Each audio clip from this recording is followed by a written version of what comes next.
He wasn't utilised very much under Tuchel last season, and he's a fantastic winger. Let's be honest. He does have his issues with injuries, but at the moment, just looking at Chelsea, they are bloated all around really. But their attack is especially so, especially when we just mentioned about Romelu Lukaku coming in. With Lukaku coming in, there's so many options in attack.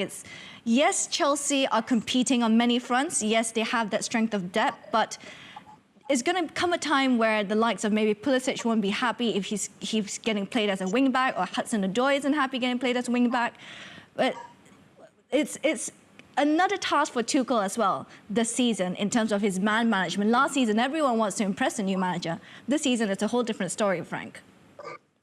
Yeah, absolutely. And, you know, the biggest thing for that is all the top managers want lots of good players. You know, they'll never turn down the opportunity to work with good players and have big squads. But it's about how they keep them happy when they're not in the side.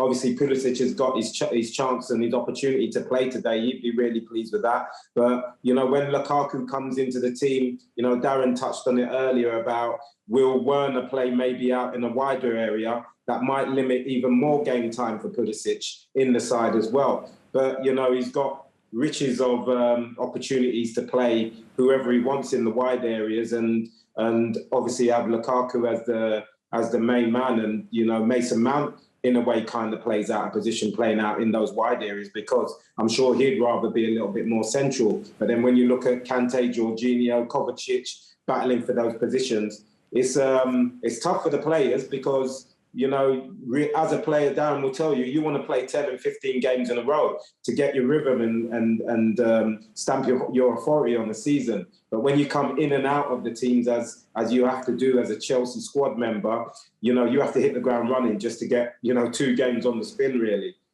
Yeah, that's the issue. And I think what the players like Pulisic have to do is try to make themselves undroppable. And as Frank said, that's very hard when you've got so many good players in the attacking aspect of the team. If you have 1 or 2 bad games, I mean, look in reverse for Crystal Palace. If Wilf Zaha, for instance, has 3 or 4 bad games, he's still going to be in the team. I think if you're at Chelsea and you have 1 bad game, you potentially could be out of the team because you've got such an array of talent. So all he can do is do what he done today. He played fantastic, caused issues getting him in them holes as like a number 10, and he got his goal. So if he continues to do that, I'm sure he'll get a lot more game time than less. Yeah, I was going to say it's completely the opposite, isn't it? Chelsea are looking a bit bloated, Palace looking a little bit light in numbers and in their depth of squad as well. But with Lukaku coming in, how will the front three, how will the attack for Chelsea set up, Frank? Because last season under Tuchel, we saw a host of different systems. We saw a 2-striker up top. We saw a bit of a false 9 as well. We saw a fluid front 3. With Lukaku, with the money that they're paying for him, presumably you'll be playing him week in, week out. So who would be the ones next to him? Who would you play alongside Lukaku, Frank?